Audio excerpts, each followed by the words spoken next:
গাছ কাটার বিরুদ্ধে তো থাক। ওই যাই এর তুই কি শুরু করছস? মাথা কি পুরো নষ্ট হয়ে গেছে? আগে তো জানতো মাথা পাগল। আমি পাগল হলে তোমরা কি? ওই তুই থাম। ওরে চুপ করে লাভ আছে? তোমরা যে আমার থেকে বড় পাগল সেটা বোঝা হয়ে গেছে। পাগল না হলে এত বড় গাছ কাটার কথা কেউ চিন্তা করতে পারে? মনটাই চাইতেছে সব করে একদম কামড়াই দিই। ওই পাগলামি করিস না কিন্তু জাহিদ। দেখছস কত বড় বেকুব।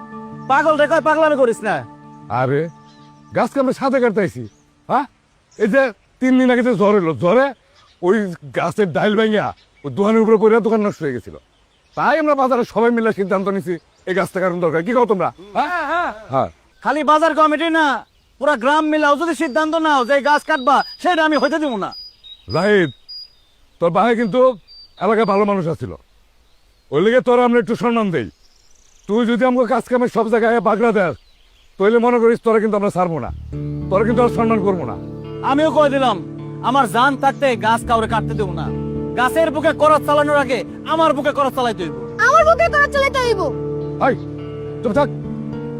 কিরে এটা শামসুকে পোলা না? ও বাপে ঢাকায় বই দিচ্ছে আর পোলা এদিকটা পাগলের মুড়ি দিচ্ছে না? হন জাহিদ তুই কিন্তু বেজাল লাগাইলি।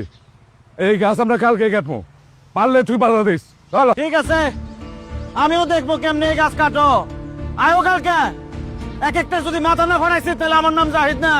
জানো তো পাগলের নামে কিন্তু মামলা হয় না। চাচা তুমি থানায় যা পুলিশ লয়ে আসো। তুমি তো ভালো বুদ্ধি দিচ্ছ। এই বুদ্ধি তো আমার মাথায় আসে নাই।